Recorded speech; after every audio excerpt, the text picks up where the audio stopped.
Hello there. Today I will be ranking all of our players from who I think is most likely to win, to least likely, in a tier list. This will be based on how their game is looking going into next week, their potential long-term prospects, and how I think the edit is factoring into their chances to win or go far. This ranking is my own personal opinion, and will probably change massively from week to week, but these are my thoughts after episode 4. I also want to point out that tiers are not ordered in any particular way. The person who was voted out this week was Swati, who joins the Fallen this season. Last week, I had Swati in the A tier as it seemed like she was in a great position on the Ika tribe, with connections to almost everyone on the tribe.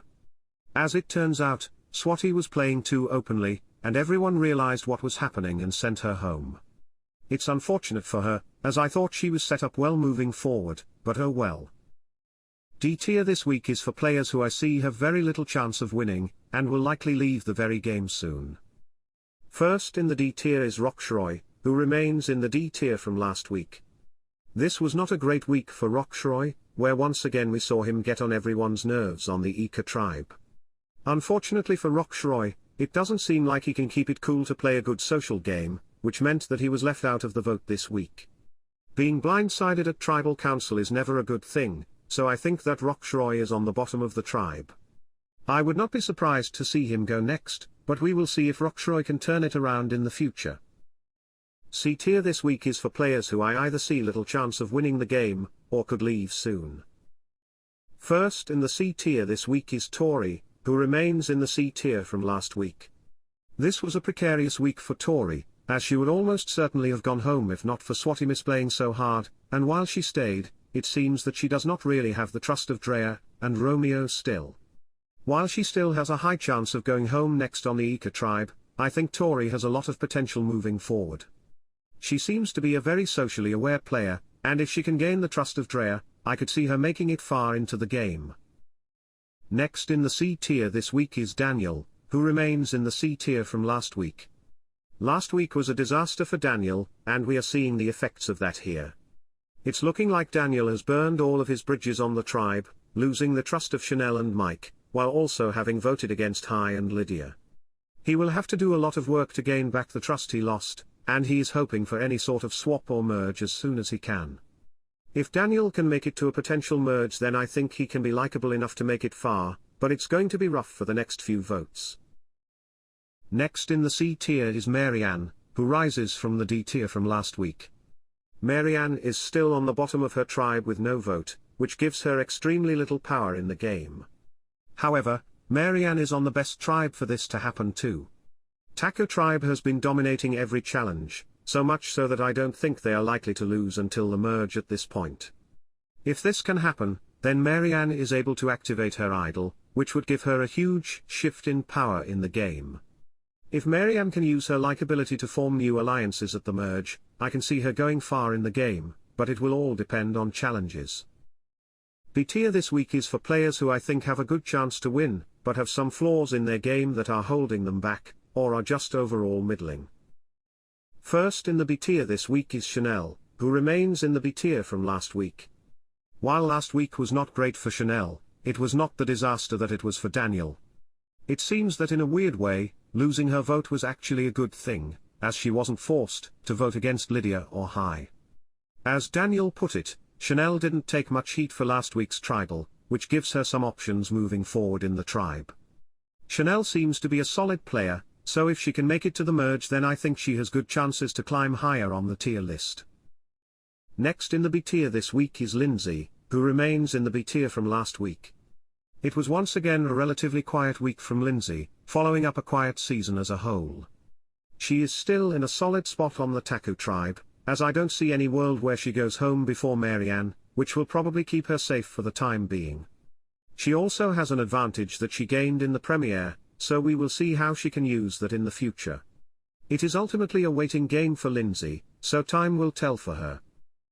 Next in the B tier this week is Lydia, who rises from the C tier from last week. It was a quiet episode for Lydia, but the main reason for her rise in tiers is that she is in less imminent danger if her tribe were to go to tribal again. Lydia along with Hai seem to be in a solid spot on the tribe, so they can choose an ally to move forward within the game and work together in the future. Lydia has been quiet this season, but we'll see if she makes a big splash in the merge if she can make it there. A tier this week is for players who aren't looking like they will go home soon, and have solid chances to win the game. First in the A this week is Romeo, who rises from the B tier from last week. This was a good week from Romeo, where we see now that he is solidly in a power position on his tribe, and isn't likely to go home soon. Romeo is working with everyone left on the Ika tribe at this point, so he has options to do whatever he wants on the next vote. Romeo was able to find out about Swati's betrayal, effectively getting someone out of the game that was trying to play all sides, and cementing his alliance with Drea as a power duo. We will see how Romeo's game plays out in the future, but things are looking up for him. Second in the A tier this week is Jonathan, who remains in the A tier from last week. Once again, Jonathan had an incredible challenge performance for his tribe this week, so good in fact that the other tribes are looking at him as unbeatable. Jonathan's already high physical threat level has somehow become even higher, and along with his challenge gaff of telling the other tribes that they have a solid alliance of 4, it makes Jonathan a huge target at the merge. While I think Jonathan is a near lock to make the merge, he will have to find allies to keep himself safe, which I think he is capable of considering he understands what he needs to do with his strength. Next in the A tier this week is High, who rises from the B tier from last week. The fallout of last week's tribal council was great for High and Lydia, who stand to benefit the most from everyone else turning on one another. We saw that High and Mike will potentially work together, which puts High into a power position in the game. High also has an advantage to use in the future, and if he can use that to gain power and allies in the future he can go far into the game. High has shown that he is a smart player with good instincts, so I have a lot of faith in him to do well down the line, but time will tell how he turns out. S tier this week is for players who are in great positions, aren't likely to leave anytime soon, and also have a great chance to win in my opinion. First in the S tier this week is Omar, who remains in the S tier this week. This was a quieter episode from Omar, but we do know he is in a great spot on the Taku tribe at this point. He has his close alliance with Jonathan still, but is also shown to be wary of what Jonathan is saying. If Jonathan proves to be a liability on Omar's game, I think he is a smart enough player to know when to jump off of a sinking ship when he sees one. Omar also knows about the idols this season, so he could know who has idols if they are activated at challenges, and could also use that to his advantage. Next in the S tier this week is Mike, who remains in the S tier from last week. After the fallout of Tribal Council, Mike didn't seem to take any heat from the tribe, which means nobody is actively targeting him. Knowledge of Mike's idol is now common on the whole Vati tribe, but it looks like Mike will be able to form solid enough alliances to counteract that. If Mike can use his idol well, and remains adaptable and gain the right allies at the merge, I think Mike has a great chance to win the game. Last in the S tier this week is Drea, who rises from the C tier from last week. All of my fears for Drea seem to be unfounded now, as the attempt to vote her out failed miserably for Swati.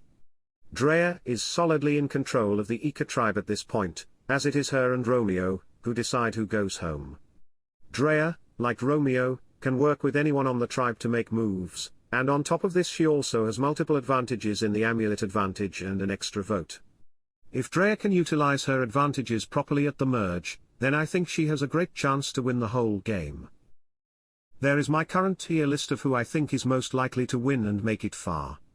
Keep in mind that these are just my opinions, and I am unspoiled this season, and this is very subject to change. We will see if anyone else will be able to rise to the S tier, and I am interested to see how the rest of the season will shake out. Thanks for watching.